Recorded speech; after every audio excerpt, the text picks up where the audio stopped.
There are two terms that are frequently used in the Disney community: opening the park and closing the park. Now I've done both opening a park and closing a park.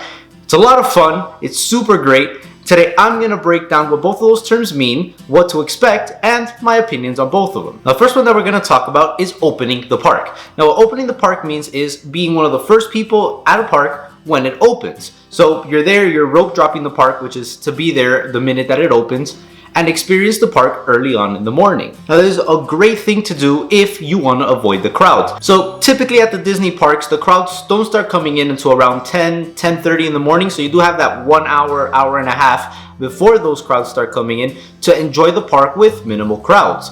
Now, this could be a huge advantage for you, especially during the holiday season or spring break or something like that, when the crowd levels during the day can get insanely high. So early on in the morning, you could go wait in a minimal wait time line in one of the more popular attractions, and then during the day, when the crowds do start picking up, you go to the less popular rides or the rides that don't have that long of a wait time. Now, the only problem is you do have to wake up early. So if you do like waking up early, this is a huge advantage for you, and I highly recommend doing it.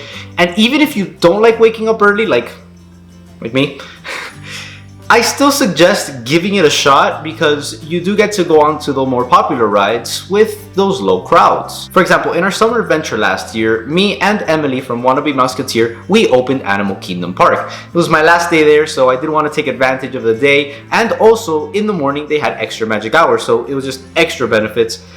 We did wake up very early. I think we woke up like around 5:36. I mean, the sun hadn't even risen at that time, and I have a rule. There's a rule in my book, all right? If the sun isn't up, you shouldn't be up. So, you know what? I made the exception. I woke up early, headed to Animal Kingdom. I mean, we were able to do so much that morning, and we didn't wait that much, and we were able to get everything done in a couple of hours. So when you open a park, I mean, you go take advantage of those lower crowds, enjoy the day, even though you had to wake up very early, all right? You make some exceptions, head over there early on, get all those popular rides done. Now let's move on to closing the park.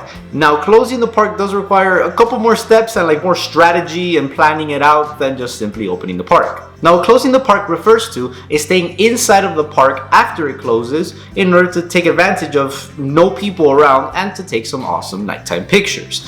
The only problem is that none of the rides are open, none of the stores are open, so you can't really do much other than just walk down a park and take pictures. But with that being said, the pictures that you could get of an empty park are simply spectacular. I've closed almost every single park. I almost closed all of them. I'm just missing Animal Kingdom, but I have closed Hollywood Studios, Epcot, and Magic Kingdom. Pictures of the empty parks are just simply spectacular. Nighttime is my favorite time to take pictures because all the lights and just everything seems so beautiful at night. So then you get those awesome, beautiful nighttime pictures with no one around. It's awesome, and it's only possible if you close out a park. Now, in order to close a park, it does take some strategy to it. I do recommend either heading to the opposite side of the park, right? The furthest point away from the entrance, and then slowly make your way towards the entrance, let the crowds go out, and then you'll have the park empty to yourself. You could also get into the more popular rides like 1 minute before it closes. So for example, if you want to close out Magic Kingdom, I highly recommend going to Seven Dwarfs Mine Train, hopping on 1 minute before the park closes. And then when you get out, most of the crowds have already left. So when all the crowds have already left, you could just slowly make your way towards the entrance of Magic Kingdom, and you have the opportunity to take some amazing, beautiful pictures with no one around. You know, in last year's summer vacation together, I was able to close out a lot of parks with some of my friends, and it was just simply awesome. I closed out Hollywood Studios. We were the last people out of Galaxy's Edge. I mean, it was funny. We got into Smuggler's Run a couple minutes before the park closed. We rode, and then when we got out, it was already empty. We kind of waited there for a little bit. We got some amazing pictures in front of the Millennium Falcon with no one around. And then when we were walking out, the cast members of Batuu were also walking with us, closing out the park as well. And then by the time that we made it to the entrance, they just stopped. They closed it down. We were the last people out of Galaxy's Edge. And then we kind of waited a little bit more. We were the last people out of Hollywood Studios as well. It was simply awesome. And then we also closed out Epcot and Magic Kingdom a couple of times.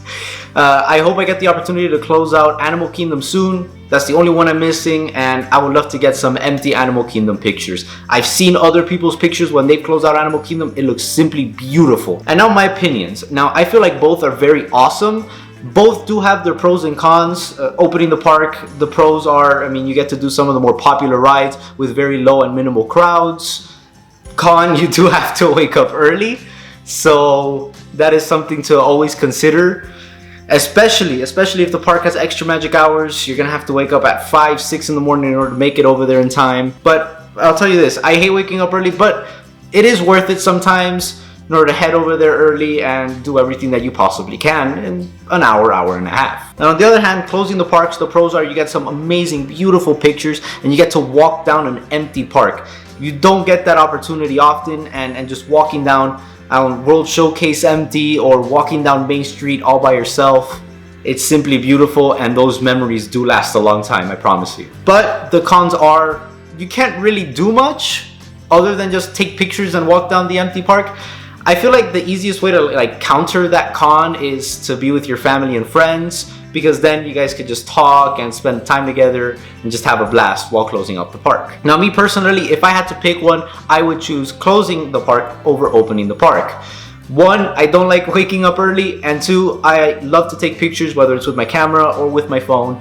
I love to take pictures, especially at nighttime, so getting those amazing shots with no one around, and then walking World Showcase, Hollywood Studios, walking down Main Street all by myself, it's awesome. And when you do it with family and friends, it's even better. Let me know in the comments below what you think about opening and closing the park and which one you prefer. I would love to hear from you. Also, if you enjoyed today's video, smash that like button and hit subscribe. I upload a brand new video every Wednesday.